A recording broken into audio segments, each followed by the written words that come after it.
श्रीमद् भागवत में कपिल देवभूति संवाद में नरक से भी ज्यादा भयावह बताया गया है मातृगर्भ को। नरक में भी इतनी पीड़ा नहीं होती जितनी मां के गर्भ में उस बालक को होती है। अभी विस्तार का मुझ पर समय नहीं तो मैं सुनाता कितनी पीड़ा होती है उस बालक को जब वो मातृगर्भ में होता है। उस गर्भ में ठाकुर जी प्रवेश कर गए। इसका मतलब क्या है? तुम सामान्य नहीं हो परीक्षित, ठाकुर जी को तुमसे कुछ आशा है, इसलिए ठाकुर जी गए। और जिससे ठाकुर जी आशा करते हैं उसको अपनी मुक्ति की चिंता है।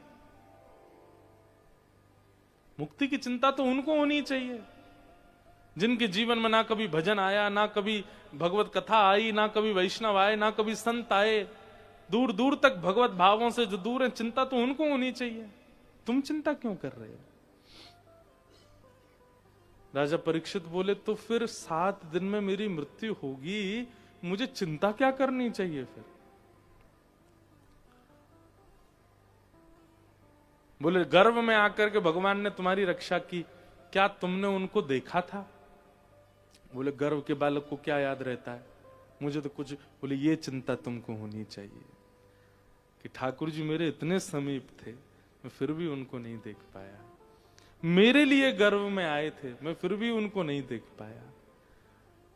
जहां तीन 4 युगों तक तपस्या करते हैं संत जन, तब भी भगवत दर्शन नहीं हो पाता उनको।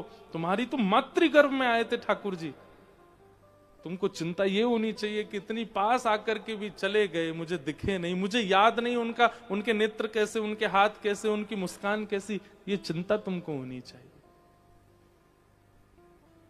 तुमको मुक्ति की नहीं, तुमको भगवत दर्शन की चिंता होनी चाहिए कि अब तुम्हारे पास केवल 7 दिन बचे हैं, कहीं 7वां दिन आ जाए, तक्षक सर्प डस दे और तुम भगवत दर्शन ना कर पाओ। चिंता तुमको ये होनी चाहिए। यही चिंता हम सबको होनी चाहिए। हमारा 7वां दिन किसी भी दिन आ सकता है। आज की हम कथा सुना रहे हैं, क्या कोई भरोसा कल की सुना पाएंगे? आप लोग चलो, हम पे तो आपको दया आ गई होगी, महाराज जी ऐसे मत बोलो, आप तो कल भी आओगे। तो चलो आप पे डाल देते हैं। आप सुन पाओगे कल की कथा? कोई गारंटेड हो?